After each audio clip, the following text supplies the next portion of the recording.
नरेंद्र मोदी जब से देश के प्रधानमंत्री बने हैं उसके बाद से उन्होंने देश के कोने कोने से तो लोगों का प्यार जीता ही है।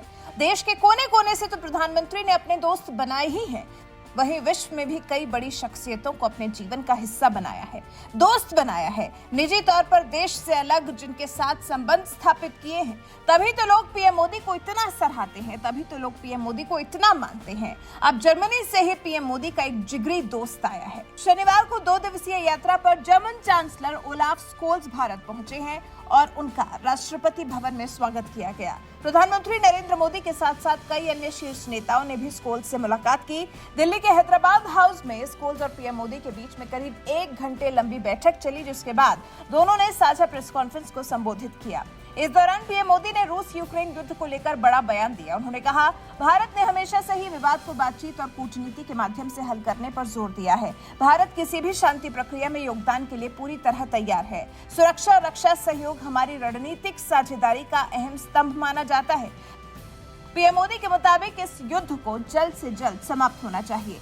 वहीं पीएम मोदी से अलग उनके दोस्त जर्मन चांसलर ने भारत पर बात की। ओलाफ स्कोल्स ने इस नए और उभरते भारत की खूब तारीफ की। स्कोल्स ने कहा, भारत ने काफी तरक्की की है और ये दोनों देशों के बीच संबंधों के लिए बहुत अच्छा है। स्कोल्स ने आगे कहा, पिछली बार जब मैंने भारत का दौरा किया था तब से बहुत कुछ बदल गया है। भारत वास्तव में विकास कर रहा है। मेरे और पीएम मोदी के विचार समान हैं। मुझे प्रसन्नता है कि इस वर्ष भारत के पास G20 की अध्यक्षता है। भारत ने काफी तरक्की की है और ये दोनों देशों के बीच संबंधों के लिए बहुत अच्छा है।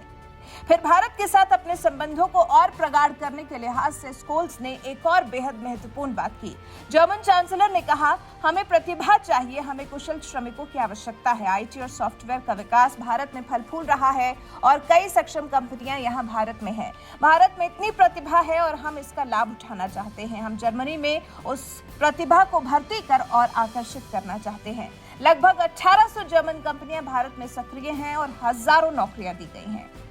वहीं पीएम मोदी के रूस यूक्रेन युद्ध को खत्म करने वाले बयान का समर्थन करते हुए स्कोल्स ने बताया कि कैसे पूरी दुनिया इस युद्ध की वजह से परेशान है। स्कोल्स ने कहा, रूस की आक्रामकता का खामियाजा दुनिया भुगत रही है। यूक्रेन रूस एक बड़ी तबाही है क्योंकि हम जानते हैं कि ये युद्ध उन आर्थिक सिद्धांतों का उल्लंघन करता है जिन पर हम सभी सहमत थे।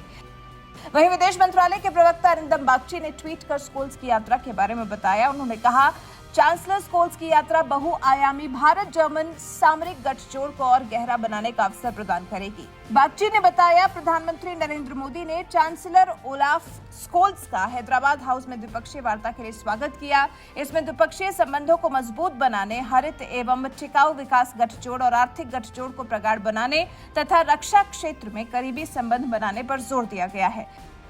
चांसलर बनने के बाद स्कोल्स पहली बार भारत दौरे पर आए हैं। वो ऐसे समय में भारत की यात्रा कर रहे हैं जब एक दिन पहले ही यूक्रेन पर रूस के हमले को 1 साल पूरा हुआ है। ऐसे में इस दौरे को काफी अहम माना जा रहा है। आपको बता दें, भारत और जर्मनी के बीच 2011 में शीर्षस्थ स्तर पर बात करने की व्यवस्था बनी थी। भारत के पीएम और जर्मन के चांसलर के तय किए गए रोड मैप के आधार पर दोनों देशों के मंत्री और अधिकारी अपने अपने विषयों पर आगे बढ़ने के लिए आपस में बातचीत करते रहते हैं। भारत और जर्मनी के बीच में मजबूत आर्थिक साझेदारी है। जर्मनी यूरोपीय संघ में भारत का सबसे बड़ा व्यापार भागीदार है और लगातार भारत के शीर्ष 10 वैश्विक व्यापार भागीदारों में से एक रहा है। ये भारत में सबसे बड़े विदेशी प्रत्यक्ष निवेशकों में से एक है। वैसे जिस तरह से पीएम मोदी के दोस्त और जर्मन चांसलर स्कोल्स ने इस नरेंद्र मोदी के नेतृत्व वाले नए भारत की तारीफ की है, इस पर आपका क्या कुछ कहना है? अपनी राय हमें कमेंट कर जरूर बताएं।